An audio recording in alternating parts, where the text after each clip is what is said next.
Selling, depending on where you come from, has quite an awesome reputation. For some people, it is the bedrock of all business, and that they believe nothing happens until somebody sells something. For others, selling is a dirty word. It's something that people shy away from. Quite a lot of Europeans find the idea of being described as salespeople as really rather uncomfortable. But in America, selling is a cultural thing and it's part of the fabric of the society. So depending on where you come from, then you will have a different perspective on what the discipline of selling is all about. There is a management guru, a man called David Kean, who was a professor at Harvard Business School, who tells a lovely story that illustrates brilliantly this idea that you're there really just to help your customers, to help your clients, rather than just to sell to them. And let me tell you the story. I'll do my best to do it justice, but this is in the days before the internet, when he'd gone over to the Commonwealth of Massachusetts. He joined the faculty of Harvard Business School. He was a Brit, so he was a resident alien in the campus. And he also had a relative, his aunt, who was also a Brit, but she also lived in the Commonwealth of Massachusetts. And very sadly, David's aunt died, and it fell to him as the only relative who was around, who was available, to sort out the probate, the funeral arrangements, and all the bureaucracy that surrounds how you bury a relative when they've died. Now, David did what pretty much anyone would have done in those days, which is he went to Yellow Pages and he looked up funeral directors, because he wanted to find some professionals who could help him deliver the thing and make sure it all happened properly. The first 4 or 5 conversations he had as he went through the alphabetical list of companies that could help was basically boiled down to 2 questions. Each of them asked him, what's your budget? How much have you got to spend? And what sort of casket or coffin do you want for your aunt? Do you want one made of ash, made of oak? What do you want? And what sort of handles? What sort of handles do you want for the coffin? David got a bit fed up with this because it all just seemed a bit cynical. But then he got to the 5th or maybe the 6th company down the list, and he got a very different response. When he said what had happened, the person on the other end of the phone said, "Excuse me for asking, sir, but it sounds like you have a foreign accent. Would I be right in assuming that you are a resident alien, or that you are an alien in the state of Massachusetts?" To which David said, "Yes, I am." And he said, "Would I also be right in assuming that your aunt, as a relative of yours, may also have been a resident alien?" To which he said, "Well, yes, she was." The person on the end of the phone said, "Well, you need to understand that in the Commonwealth of Massachusetts, there are certain rules and protocols governing the disposal of bodies after death, which you need to be aware of, because it's quite a lot of paperwork and you need to make sure it's done in the proper manner so that everything can proceed smoothly. Would you like me to send you those protocols?" It's an easy decision, isn't it? Who would you rather do business with? The 5 or 6 people who previously had just said, what's your budget and what sort of casket do you want? Or somebody who reached out to you in a moment of need and tried genuinely to help you? That is really the essence of all selling. Winston Churchill had a lovely phrase, which is, if you wish to profit, first learn to please. And I think that is the golden rule that underpins really, really good salespeople, is they're insatiably curious. They want to help. They want to help their customers or their clients. They want to help prospect clients or prospect customers, people who they're not yet in business with. But they have an insatiable curiosity to find out what is worrying their customer or client, and then how might I be able to help you best? It's the total opposite of being cynical, the total opposite of just trying to sell whatever product that you happen to be in charge of. And if you do that, and if you have at the core of what you're trying to do, that belief that you really can help your client, help your customer, then you will become a superb salesperson just as a side effect of that willingness and want to help. I want to give you an example of selling in action, a really good way of learning from people who are really genuinely brilliant at this. Most of us who work in professional advisory services or selling products that have got a very high spec and we're talking to business audiences, quite often we think that we work in a very highfalutin environment where only very specialized skills can be deployed when we're trying to sell the products or services that we particularly specialize in. I think we would dispute that. I think the best salespeople you can spot in any walk of life, most particularly tradespeople. There are quite a lot of people who are artisans or tradespeople, people who sell things like fruit and veg at your local market, people who maybe make clothes or are tailors, people like that pass the skills of selling down from generation to generation. And those are people, if you take the time and effort just to stand on a street corner and go and watch a fruit and veg salesperson, you will see some brilliant examples of terrific salesmanship. It's not cynical. People who are going to their stall don't even know that they're being sold to. It's just a very engaging process that allows people to come back again and again and again so that they become regular customers, and it becomes habit forming, because you know that when you go to Joe Bloggs or whoever your local friendly trader is at the local fruit and veg market, that's the person that's going to make your 10 minutes with them fun, lively, engaging, exciting. You'll learn something new, you'll have a bit of banter, a little bit of conversation, you'll walk away with more than you went there to buy because you've enjoyed the process and because they will have laid out for you the possibilities of what they can help you with.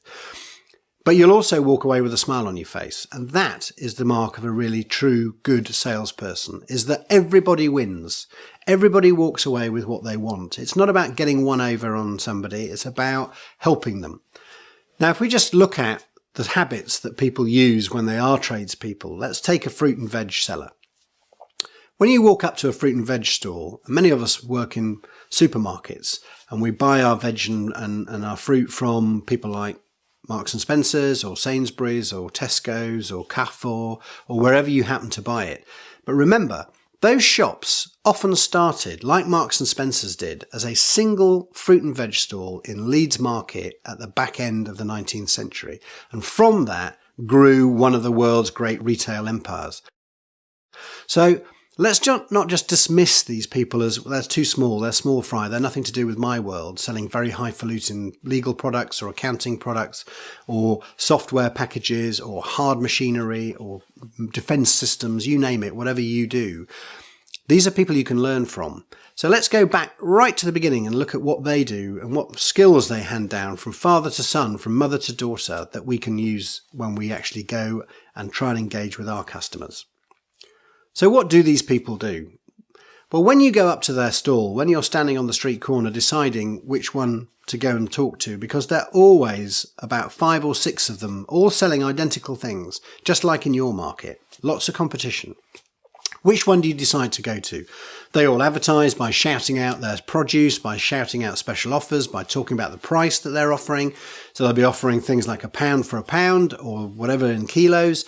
And they will try and attract your attention to get you to come to the stall. Unless you've been to them before and you have a relationship with them, it's a bit of a lottery as to which one you go for. Maybe it's the personality of the person presenting. It might be the person that you think has got the nicest looking produce. Whatever it is that attracts you to their stall, once you're drawn in, you've probably got a shopping list. You know what you want. You might want a kilo of bananas. You might want some apples. You might want something because you're making a recipe that night. I guarantee you, though, you will walk away with more than what you wanted because the process they take you through. So once they've drawn you in, what do? They will engage you in conversation. So what can I get for you? What are you after? What do you want? Which is the opening question for any sales process, to get the customer to open up and tell you what is it that they're there for. Once they've done that, they will listen very acutely to what you've got. They will get you what you've got, and they will also start saying, okay, they'll pick up on the clues of what you might be doing with the produce that you're buying. So they might ask you questions, which is, again, the simple process of what you do as a salesperson. Ask engaging, open questions to get the customer talking, to find out more information so you can help them better. So it might be, I see that you want a kilo of apples. Do you want cooking apples or eating apples? You want cooking apples. What are you making tonight? Are you making a pie? Are you making a flan? What sort of flan are you making? Would you like a free recipe? I've got a recipe that my gran used to do. Beautiful, makes the best pie. And by the way, if you're making yourself a nice apple pie, maybe you'd like some blackberries to go in it. They're fresh in season at the moment. Would you like to try one? Try one of these, see what they're like. You can see the process beginning to happen. There's method in this madness. It's just that it's all dressed up in a nice conversational manner, getting you to tell people what you want and tell you more and more and more about yourself so that they can help you better. They're bound to have some fresh produce straight in off some boat from somewhere exotic in the world. It'll all be cut out, ready to give you a little sample. They're drawing you in, getting you to experience it, getting you to taste it. You will walk away having enjoyed yourself. There'll be a little bit of banter. They're very good at communicating, these people, very good at talking, very good at making the experience fun and lively. They'll do a little bit of humour just to make the whole thing peppered with a bit of dialogue that makes it really, really enjoyable. You'll probably walk away with a recipe card. They'll probably say, come back next week and tell me, how was the recipe? Did it work? What were the blackberries like? Did you like them? What did you have them with? What did people say? Come back next time you need a recipe doing. We've got some beautiful vegetables over here. What else are you making?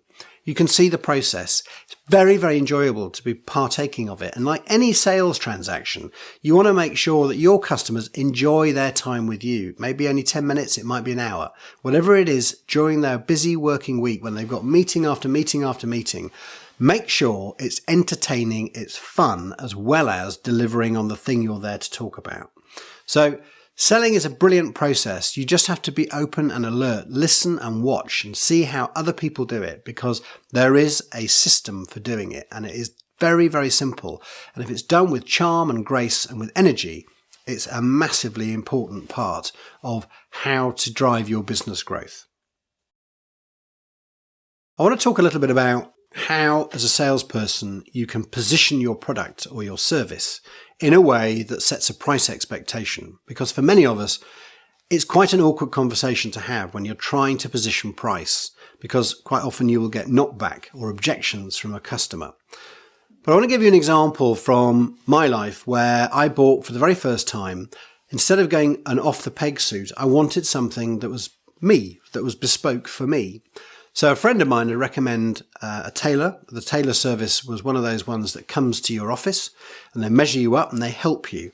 I'd never had this experience before. So the salesman who came along, the tailor who came along with his swatches of cloth and with his book of samples, had to take me through the process. But it wasn't a pain. It wasn't being sold to. It was just a very clever system for helping me find out what would work best for me.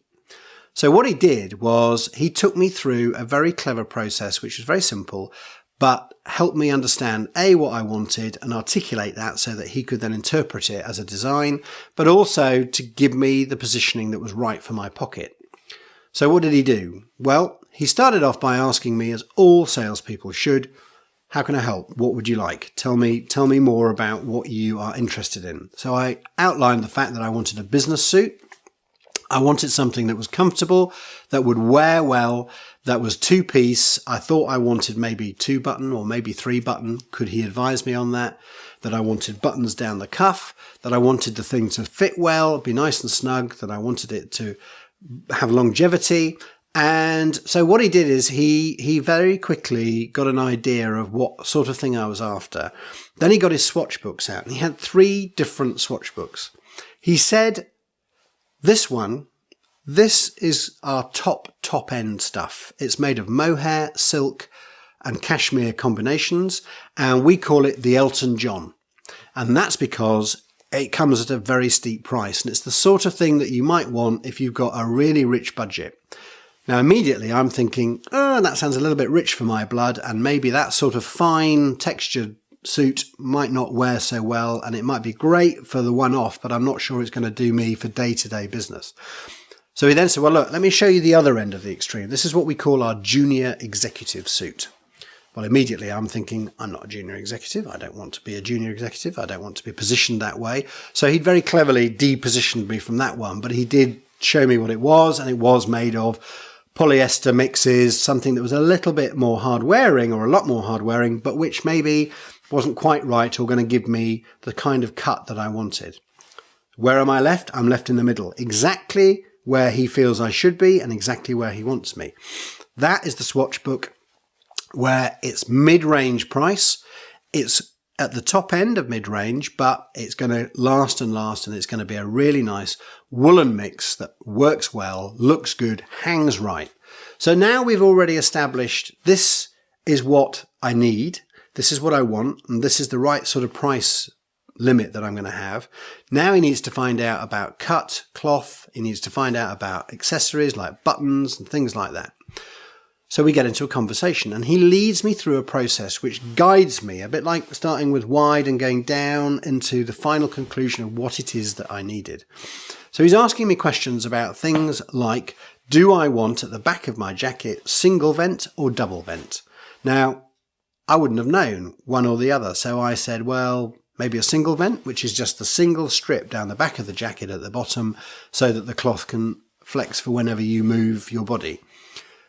There was a slightly disappointed look on his face, and I thought, okay, that was probably the wrong choice. So I asked him, why would you not have a single one? He said, well, sir, to be absolutely honest, if you have a single vent in a jacket, he said, a lot of gentlemen like to stand around. Quite often they'll put their hands in their pockets.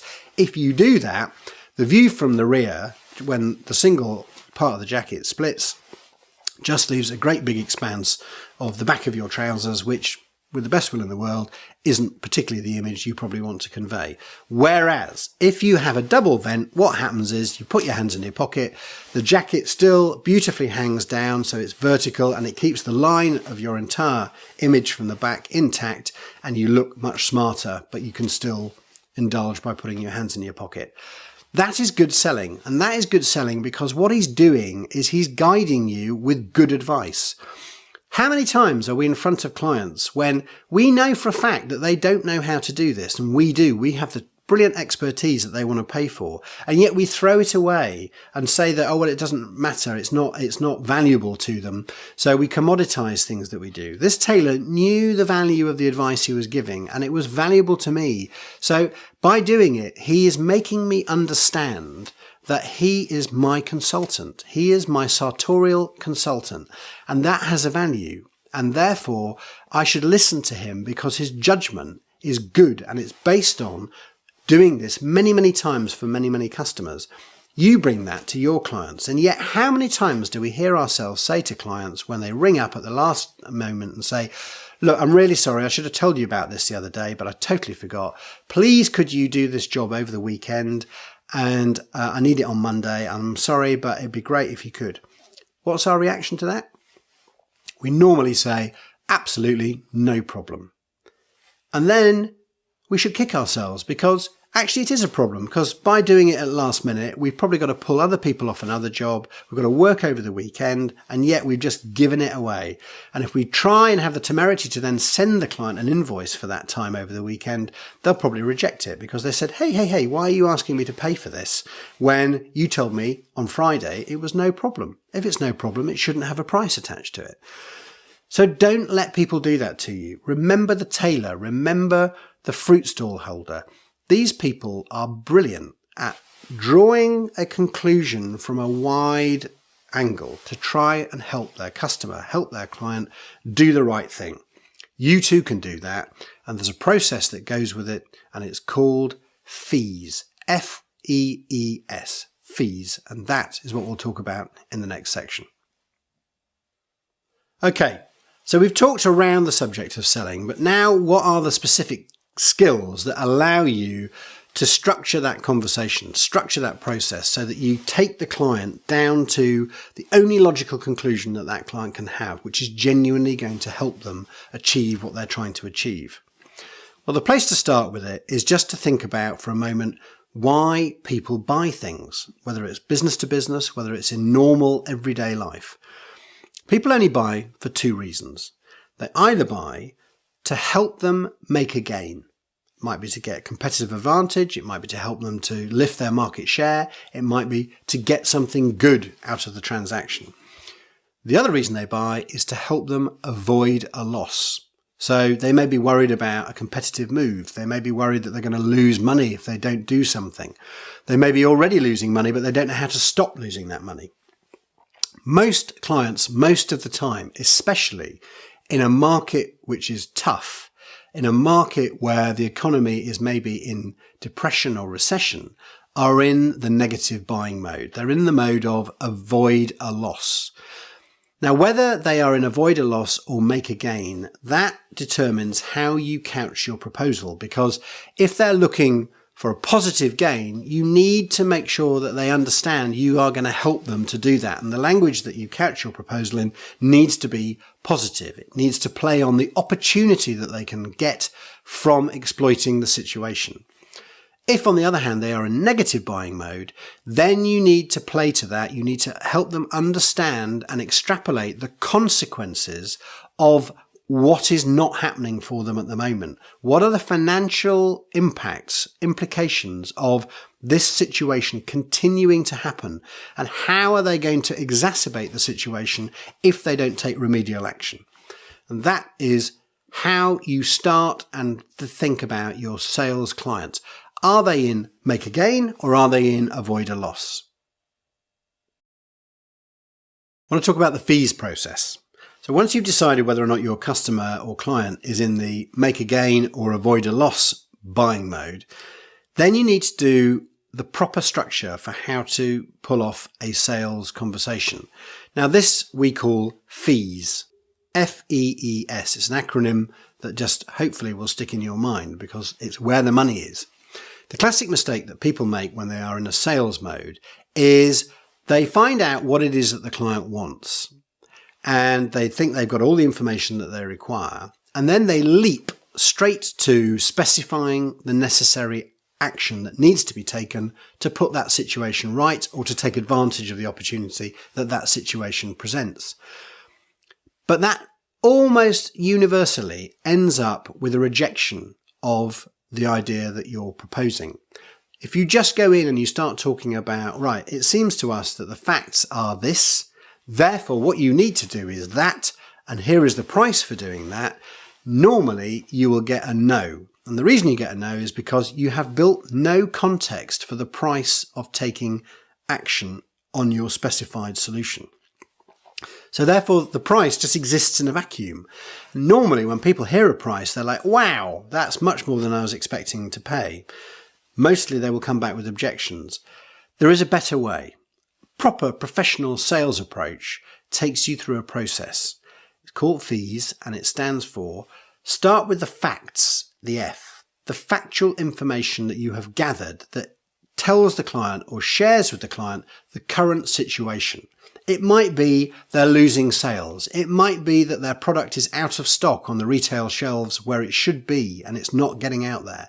So if it's not getting out there, it's losing sales because people can't find it. It might be that their service is being impacted by a very negative influence, which might be something that seems very tangential. It might be that their public persona isn't matching the service that they are giving to their customers, that people are defecting and going to alternative suppliers because they aren't satisfied with the service or the reputation that the company has.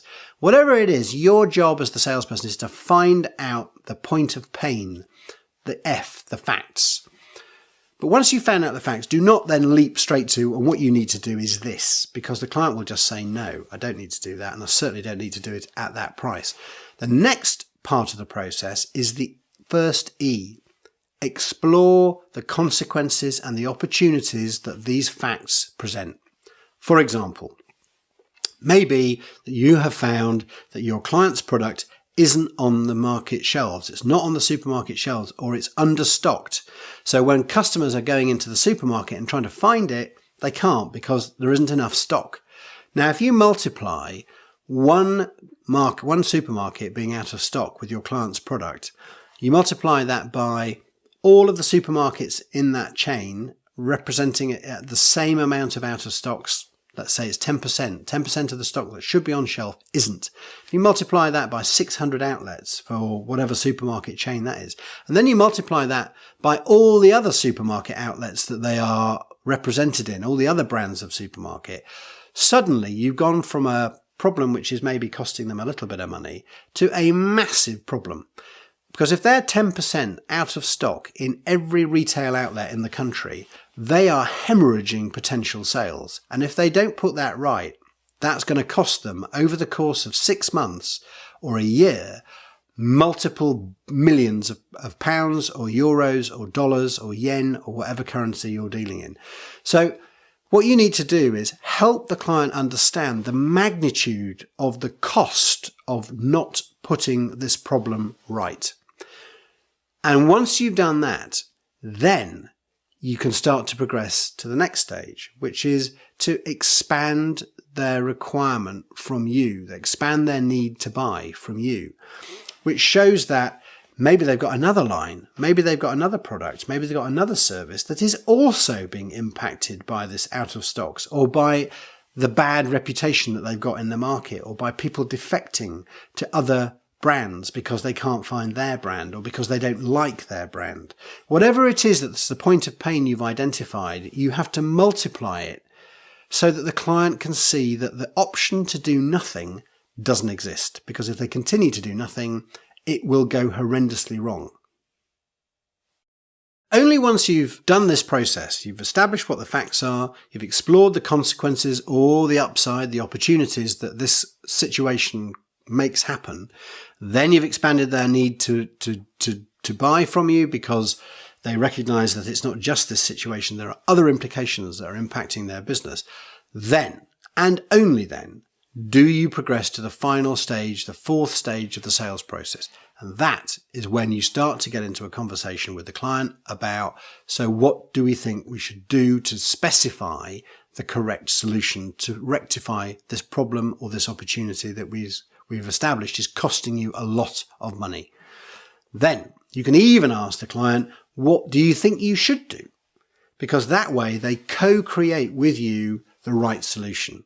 And if you get them co-creating the right solution, they are part author of that solution, and that bonds you closer. And you can help them do the right thing. You can help them take the right action. And of course, the beauty of that is you then put a price tag on rectifying the situation that you've already identified is costing them millions. Then what you've done is you put a context around the price. So instead of it just being, this is the fee we're going to charge you in order to put this right, which will seem scary to them, you've actually put a context around that fee. So you've shown them the magnitude of the problem is X million, but to put it right is only going to cost you X thousand. Then it's a much easier way for them to see that the cost of putting this right, this huge problem they've got, is actually very small compared to how much it's costing them with the continuing of this situation. That's how you structure that process. Now let's see how it works in real life with a real life example from somebody in the building trade. Okay, so let's take an example that everyone should be able to relate to, regardless of whatever industry or profession you come from. Many of us will have had builders to do work for us. It may well be that you've got builders in to do something at your home, build a conservatory, help you with a conversion, do something that's vaguely technical. You may also have got them in at your workplace and been in charge of that project when they need to change the shape or the layout of the office.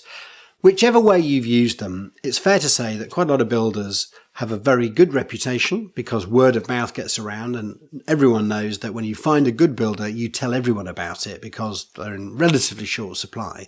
But builders also can sometimes be seen as slightly cowboy-like, and the really good ones that I want to talk about, the ones who are proper, good, consultative salespeople, what they do is the reason that word gets around that they're good is because A, they do a great job. They are technically very proficient, but they are also extremely good at helping their customers, helping their clients do the right thing, make the job work, but do it in the proper way.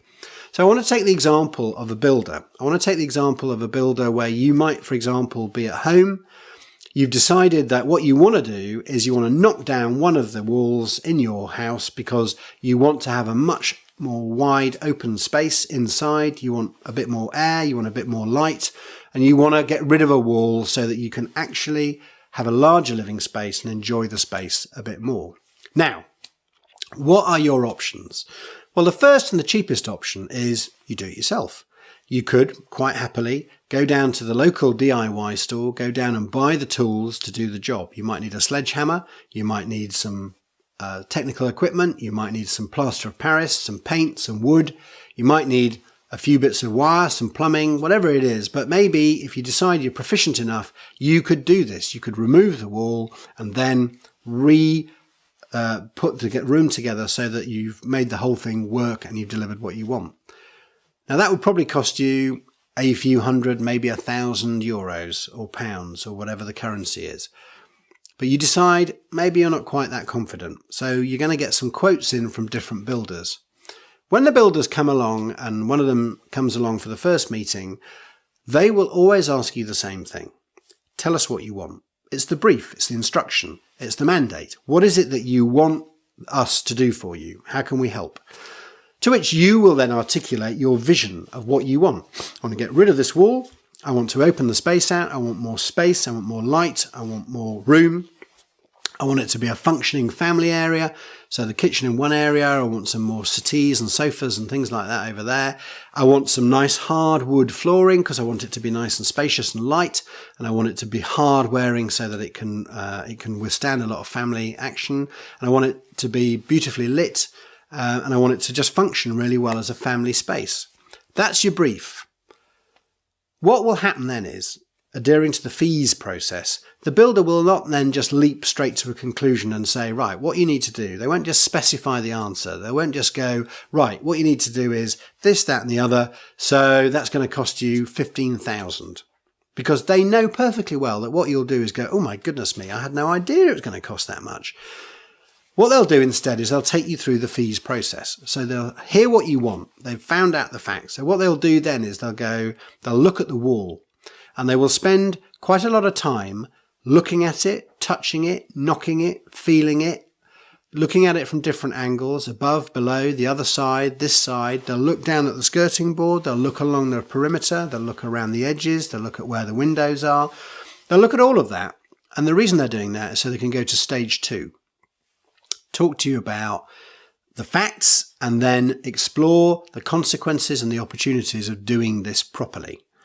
So what they'll do is probably they'll come back and they might say, okay, let me just really understand what you want. You want hardwood flooring. You want this wall knocking down. You want to make sure it's a through space. You want to have it nice and light, nice and airy. You want to make sure it functions as a space. Yes. Let me tell you what's involved with making that vision a reality. And this is when they will bring their expertise to bear. And this is when you realize as their customer, you need them. Remember the tailor, they are bringing their expertise to bear. So what they will do is then they will explain to you, using quite a lot of jargon probably, a lot of their own technical words, what you need to get this job done properly. It may well be that they will say, if this is the wall that you want to take down and dismantle, you need to understand a few things about it. You might need to understand, for the first and most important thing, this is a retaining wall. So this is the wall that spreads the weight of the building around so that it makes sure it's a stable structure. If you remove that wall, you can do it, but you need to do it in a very specific manner. So you're going to need reinforced battens to make sure that it supports and keeps the weight of integrity of the house. You need to make sure you've got an RSJ across the top so that it evenly distributes all the weight down to the side pillars. All of this starts to sound very technical. It all starts to sound very expensive, but that is exactly what they're doing to you. They are making you understand, helping you understand you can't do this. This is a highly specialized job. They are also putting a price context around what you are asking for. So instead of it being €1,000 to buy your own equipment, knock through the wall with a sledgehammer, make sure that you just make it look good with a bit of paint and a bit of wood, what they're doing is helping you understand that if you get this wrong, it's going to cost you not thousands, it's going to cost you hundreds of thousands, because if you knock through a wall that's a retaining wall and you get it wrong and you don't reinforce it properly, your house will fall down. And the chances are your neighbour's house will fall down. And that suddenly sounds incredibly expensive. So whatever price they come to specify at the end for the right way of doing this is going to be nothing compared to the insurance claim that you're going to get from your neighbours if you knock it through and you get it wrong. That is putting a context on price. Then what they'll do is the third stage. They will expand your need to buy from them. So they will have picked up the fact that you said you wanted a hard wooden floor. Now what they might say is, can I just ask you, are you going to pull up the floor before I bring my work team in here to move this wall, put in the RSJs, the reinforced battens? Or are you going to need somebody to come in and sort out the flooring as well? Yeah, well, I'm a busy person. I'm sorry, I don't have time to pull up the floor, but I would like it coming in. And you've just become even more reliant on them, because they will probably say, okay, I do know a flooring specialist. Would you like me to put a quote in as part of the overall spec for the job so that you know how much that's likely to cost and how long it will take? Of course you would. You're paying for their expertise. You don't have the time to do it yourself. So you've just expanded your need to rely on the builder. Then they will have also picked up that they need to help you with the power points, the power sockets down the wall that you're knocking through, because it's going to require replumbing and rewiring. They have just made you realize that you have even more needs. You need an electrician, you need a plumber, or they may well have people that they work with who can help solidify all of that work into one easily managed project. Because you want easy solutions, you're probably going to go for that. All they've done is help you understand as their customer what you really need. You know what you want, but now it's about what you really need to do it properly, to make that vision a reality. And that is what a really good builder will do. Only then, when they have exhausted the list of what you really need to do and how you need to do it professionally and properly, will they then specify the action you need to take and then go away and quote for it and give you an estimate of what that is likely to cost. Are you grateful to them? Yes, you are, because they've diverted you from making a disastrous move by trying to do it yourself, and you become reliant on them because they have proved themselves trustworthy. They have shown you this needs to be done properly, and they have shown you how it will be done. Think of the lessons you can learn from that simple transaction with a builder, and apply them in your own market. Whatever you're selling, that's the process you need to take your client through. You need to help them discover what they want and how it needs to be done in a way that delivers what they want, but does it properly, cleverly, the right way. And then you've put a context around what you do, shown them that the wisdom you bring, they can't bring, and therefore it has a price and a value which they will be prepared to pay. I want to talk about objections and objection handling, because no one is naive enough to believe that if you get the process right, if you adhere to the fees system, if you use whatever system works for you, but you lead them through a sequential process to help your customer, help your client understand how you can help them properly, you're going to get objections whether you like it or not. You're always going to get people saying, it's just too expensive, or I don't have that kind of budget, or I'm not quite sure, I need to think about it, or I'd quite like to ask a friend or a colleague, I need to get them involved, or any number of objections that will come your way that you need to overcome. Because very, very rarely do we find ourselves in a situation where we're presenting to a client the right thing to do without them having a view about it, or at least pushing back a little bit on either elements of the detail or just on the general proposition. If they do object, all that means is they want to know more. They need to know more before they can commit. And most of us, most of the time, because we're human beings and we hate to hear the word no, it feels like a very personal thing. It feels like a sting from a wasp. Try to get over that, because the professional salesperson understands that objections are just a way of a client or customer interrogating and trying to get to an understanding of what they need to do so they can take the right action. It doesn't mean that they don't like you. It doesn't mean they're not going to do it. It doesn't mean anything other than they need more information. So your job, when you hear an objection, however it comes at you, it will always come as a generality. It will always come in an emotional way. So it may well be that your customer or client prospect says, I'm sorry, but this is just too expensive. I do not have this sort of budget. It's just too much. Now, a bad salesperson will just go, oh, right away, I don't know what to do about that. Well, oh, I'm sorry, we're too expensive. And they'll try and start discounting. Don't do that. Whatever you do, don't just bend over backwards and immediately capitulate and crumble your price, because that's not what's going on here. So when you hear an objection and it comes at you and it feels emotional and it feels quite tempered and it also is general, your job is to take the emotion and throw it away and just try to get specific about the precise nature of the objection. So if somebody says to you, you're just too expensive, I just don't have that kind of money, the question to come back with is to say, okay, I hear you. Why is it too expensive? Tell me more about what sort of budget you do have. Tell me more about that. When you say we're too expensive, when you say you don't have that kind of money, what kind of money do you have? What kind of budget have you allocated? If we're too expensive, compared to what? What part of the job that we've talked about is too expensive for you? Don't let them get away with being general. Hone it down. Get precise. Get specific. Find out what the obstacle really is.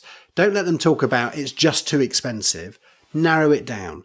By how much is it too expensive? Because that might be where you can find leeway, because if it's only that much more expensive than they wanted, or even that much more expensive than they wanted, you can start asking them questions about, well, in order to find a way of doing it at the budget that you want, which bits of the job we're going to do for you can we get rid of? Which can we de-spec? What can we take out to allow us to deliver it at the budget level that you want at a price that you would find acceptable? That is objection handling. Don't run away, don't panic, don't crumble, just ask questions. Try and elicit from the client what it is that's really getting in the way, what they're worried about. And for example, they may talk about, I need to get another opinion, or I want to think about it. To which the answer might well be, I hear you. Always acknowledge an objection so that they know that you've heard them. I hear that you want to think about it a bit more. Can I just ask you, what specifically do you really need to think about when you go away? What elements of the job are the things that are causing you concern? Because maybe just by talking about them now, we can answer some of those worries or concerns. And if there are still things that you want to go away and think about, that's absolutely fine. But maybe we can use the time available to make sure that you have the full range of knowledge that you need in order to be able to reach the decision that you need to get to.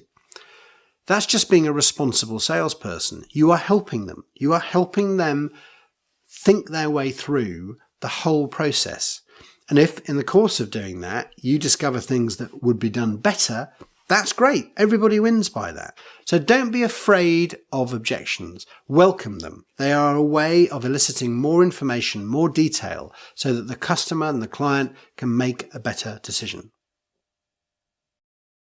Closing techniques.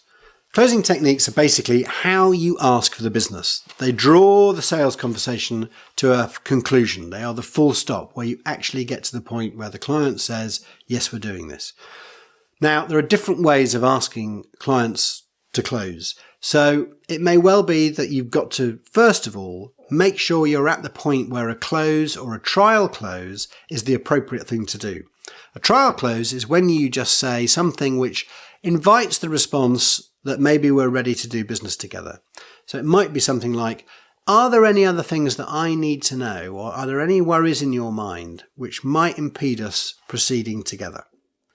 That is a way of just drawing out any objections, anything that might get in the way, and getting some sort of commitment from your customer that no, this is the right thing to do, or I'm convinced of it, or no, there is something that I'm worried about and it's this sort of thing. Then you can get back into the sales loop and you can start taking through what the answers are to those queries or worries. But when you get into the final close, when you deem it the right and appropriate place to actually say, so we've discussed everything I hope to your satisfaction, is that fair? Are we in business? There are different ways of asking, are we in business? And those will be things like the direct close. That's when you just say, so shall we start on Tuesday? There is the summary close, which is, let me just remind you of the 3 big reasons why this is the right thing to do. And I just want to make sure we go through those and then we get your commitment because you're happy. That's another way of closing. There's a third way, which is the alternative close, which is, well, we've explored the different ways of doing this. We could do that, but we could also do this.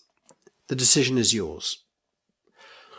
Another way of doing a close would be to do the concession close, which might be that we've talked about what you need to do, but that's quite a big job. So rather than committing to doing the whole job all in one go, maybe the most sensible thing to do is to cut our coat according to our cloth. Let's start small and do this first bit of it first. Make sure that you're happy with that. Then once you're happy with that, then we can roll out to the next stage and the next stage and the stage after that. That way it's done in bite-sized chunks. Would that be reasonable? That's a sort of close that can also work for particular types of people who maybe just either have budget constraint or they just want to tiptoe in, but they want to get started somehow. So there are lots of different closing techniques. You can try and use them anyway, and some of them work better on some people and some work better on others. There is another program that we have, another course, which is on personality profiling, where we talk about this in more detail so that you understand that the 4 different basic personality types, certain of the different closing techniques work much more acutely and more accurately and more effectively with one type of person than they might with another. The timing of the sale is absolutely crucial. Quite often people ask us, well, when is the right time to approach a client? When is the right time to make the sale? When is the right time to get into that conversation? Well, the truth of the matter is great salespeople are always on the hunt. They are always alive to opportunity. They are always thinking and listening out for opportunity or consequences or problems or things that their customers or clients might be worrying about. And if you're out there trying to solicit new clients from other competitors or people you've never worked with before, the same thing applies. Help them. Seek to help. Don't try and just flog them something that you've got because you've got a new product. That's bad selling. Try and find an opportunity where they've got a genuine concern, a real worry, a real and present danger in their marketplace that they need to be addressing, need to be thinking about. Or an alternative one is where there's a huge opportunity that you've spotted because something in their market, something in their company is putting them in the right time, right place to take advantage of something that you know about or you've discovered. And if you get into dialogue with them at that moment, then you've got a chance of trying to get them to try you out, which is all you can do, is just try and get them into dialogue. Try and help them understand that you get their business, you get there and you're trying to help them. And if you do that, then you might get a project. And if you get a project, you're in. And once you're in, you can prove your worth every day by showing them we are hungry, we are on you, we are all over your business, and we are really wanting to help. So find the right time. Give you an example of the right time. Some people say, once you've won a client, is that a good time to try and sell them more stuff? Or do you wait until halfway through your relationship? Or do you wait until the very end of a project before you do it? So when is the right time? Well, we would argue that yes, it's quite good to ask them at the beginning because if they're a new client or a new customer, chances are they're very open to you because you're a new person to play with and they're probably going to be receptive to your ideas. It's not the best time to ask, but it's a good time. When's the worst time? Well, when a project has just finished is normally when people will try and sell more to a client. We've just done this question. We've just done this project. Can we help you with something else? Bad time to do it. Reason it's a bad time? Because quite often when you're at the end of a project, maybe the project wasn't delivered quite the way the client had expected it. Maybe there were a few problems along the way. Maybe it's left a slightly sour taste in their mouth. Maybe it wasn't quite as good as they were hoping it was going to be. Maybe the invoice was bigger than they were expecting. Maybe. There may have been things that maybe just left them feeling a bit flat. So don't try and sell at the end. So when should you sell? Sell in the middle. Sell in the middle of a project. Might sound counterintuitive, but let me give you an example. Many people use caterers, outside caterers, when they host a party. Maybe that you do it at home or at work. But catering companies are often small enterprises which are run by the owner-entrepreneur. Now these people, owner-entrepreneurs, are brilliant at selling, and the reason they're good at selling is because if they don't sell, their children don't eat. Unlike most of us who are on a salary, these people are very good at spotting and listening and working out an opportunity when they hear it, but also making that opportunity. So imagine a scenario. You've decided to use an outside caterer. You are putting on a do. You're putting on some kind of canapé, maybe some kind of evening soiree, and you get some caterers to come in and sort out the drink, sort out the serving and do the food because you want to enjoy yourself, and that's fair enough. Now, if they come along, just think about it. You are the person who's about to play host to a big party. How do you feel just before the guests start to arrive? Truth of the matter is, you're full of anticipation. You hope like heck it's going to be a really good party, that people are going to enjoy themselves, but you are slightly nervous because this could all go wrong. It could all happen and be great, but it could also, there could be breakages. There could be things that go wrong. Maybe nobody will turn up. Your worst nightmare is that no one turns up. So you're slightly full of trepidation. You've never tried these caterers. Will they be any good? Will the food be any good? Will their people be good? Will they be polite? Will they be efficient? So there's quite a lot of angst at the beginning of a job. Same with your clients. Whatever you do for them, they've never used you before. They will be nervous. They will be open but nervous. Think now how you feel at the end of the evening when your party is finished, the last guests have left. You might feel a sense of relief. You might feel exhausted. You're probably feeling, phew, I'm glad that's over now. But you will probably be feeling a little bit flat because you're receptive, but you've done it, it's gone, and it's a bit more sort of, I'm glad I got away with that. How do you feel in the middle of the party? Well, the truth of the matter is that is when you are at your most optimistic, because by now guests have turned up. People are enjoying themselves. The visible evidence is before your eyes. You are floating around the different groups in the room saying, and everyone is saying, what a great party. Thank you so much. The food's amazing. And they're having a nice time. They're drinking, they're enjoying themselves. Everything's very convivial. That is the point at which you are feeling good, feeling like this has worked. I'm very glad I did this. This is fantastic. These people seem to know what they're doing. I'm glad that I got them. That is the point at which the entrepreneur, caterer will come up to you and just very quickly say, can I just ask, is everything to your satisfaction? Yes, you say. It's brilliant. I'm really enjoying it. Thank you. Your people are really lovely. And I think the food is amazing. And everyone's been saying what a lovely party this is. So thank you. I really appreciate it. That's the point at which they will then say, can I just float an idea with you? I'm glad everything's going really well, but I'm just conscious that just round the corner in a few months' time, we have the holiday season. Now, we're getting quite busy for the holiday season, but if you decide that you might want to do something similar to this or just another party, would it be okay if I put a time in your diary to have a little discussion about what we might be able to do that makes it unique, makes it fun, and makes it enjoyable so that we can have a chat about that so we can plan it ahead? You are absolutely enjoying yourself. Of course you're going to say yes. Of course you're going to say, yeah, I'd love to. That'd be great. Why don't we speak next week? To which they will say, that's great. I will call you or drop you an email just to say when we can speak, and then hopefully we can have a chat about it and I can help you make the next party as successful as this one. End of sales pitch.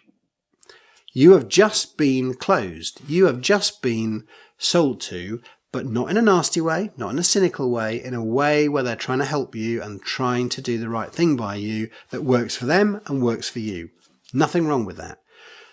Sell in the middle. If you've got a client job, sell right in the middle of it when it's really going well and when you think that the client is at optimum buying mode, because that's when you can be most received well and when they will be very receptive to your sales message.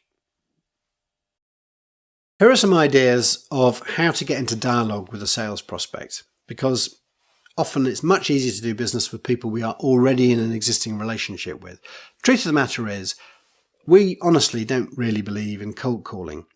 We believe in the 6 degrees of separation. I think you will probably know this, but they always say you're only six different people away from speaking to the Pope. And the reason they say that is because people know people know people know people know people. And that's what you're trying to do. You shouldn't ever have to do a cold call. It should be fine that you can do a warm call. It's so much more engaging when somebody rings you up or gets in touch with you and mentions in the first sentence the name of somebody that you as the prospect already know. Now, if they do that, you're much more likely to take the call. You're much more likely to try and meet with the person that's been recommended or whose name is being used. That way, you will make sure that you use your network properly to try and find an introduction to the person you're trying to speak to.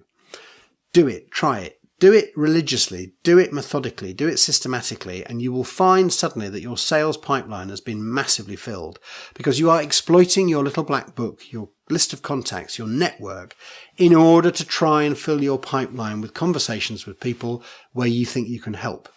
But again, just going back to that very first principle, do make sure you believe honestly that you can help these people. You need to find the way you can help them best, and that means you need to get into dialogue with them. Good ways to get into dialogue are just remember that in this electronic age where people are tweeting and Facebooking and digitizing everything, where emails are flying around the world, there is no substitute for personal contact. Face-to-face contact, trying to get in front of somebody, will win every day over an email when you're trying to build a relationship. And if you're trying to get into dialogue with somebody, use old-fashioned things. Zig when the world zags. If everybody else is trying to prospect using email or tweeting or social media, do it the old-fashioned way. Send somebody an old-fashioned parcel or an old-fashioned letter or a postcard. Do you remember the last time you got a written letter?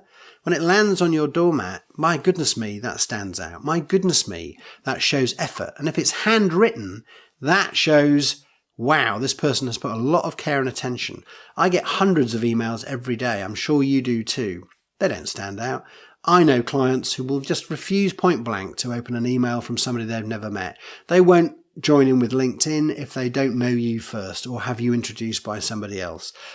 Don't think that electronic media are going to deliver you the chance to get in front of a prospect. You need to stand out. You need a point of difference. You need to make yourself really relevant to that person. So send them a letter, but don't send them a letter that's just guff.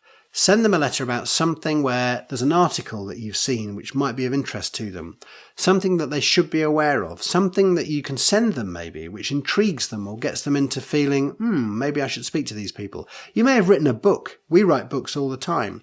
Writing books is brilliant because A, nobody ever throws them away because people don't like throwing books away. It just feels wrong.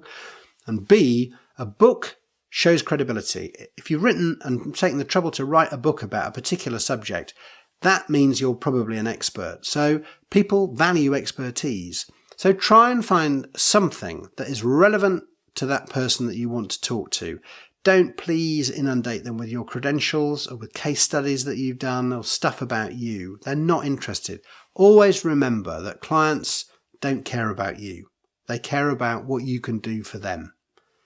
So just remember that. It's quite salutary. It's quite humbling. And salespeople should be humble because your job is to help. It's not to flog stuff. It's not to sell stuff that regardless of whether or not people need it. It's to help. And to help, you need to explore. You need to be a detective. You need to be insatiably curious to find the points of pain that that client, that customer has.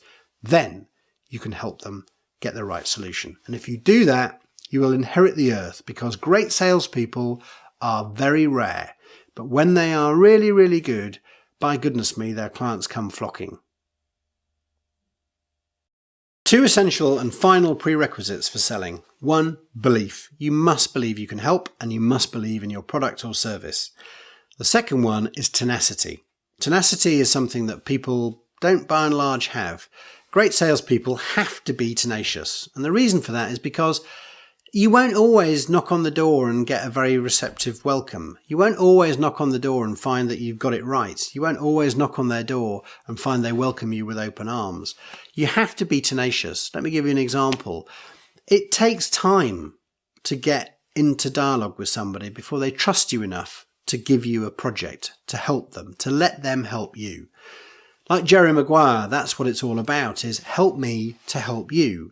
And that means you need to elicit information out of your prospect client or your client so that you know enough to be able to diagnose the problem and prescribe what the solution is. So be tenacious, keep going. Try and keep going with a smile on your face because we are so much more attractive when we smile and when we are open and when we are engaged, interested and interesting than when we are sour, vinegarish, and just trying to just get our sales quota. People don't respond well or warm up to people who are cold or aloof. They do like people who are curious, insatiable, tenacious, nicely tenacious, but tenacious nonetheless, who won't let go and who try and help at all junctures. So don't be put off. If it doesn't work first time, try it second time. If it doesn't work second time, try a different approach third time. If that doesn't work, keep going. As Winston Churchill once said, never, never, never, never, never, never, never give up. So don't give up, but do try different ways. If it's not working one way, try and find another way. There's so much advice out there, so many beautiful ideas from market stall holders right the way through to top management consultancies. People doing it really well. You can learn from them all the time. Be conscious and open to who is selling to you so you can borrow their techniques if they work. But most of all, believe in what you do. Believe in your product. Help your clients and don't give up because it will come good.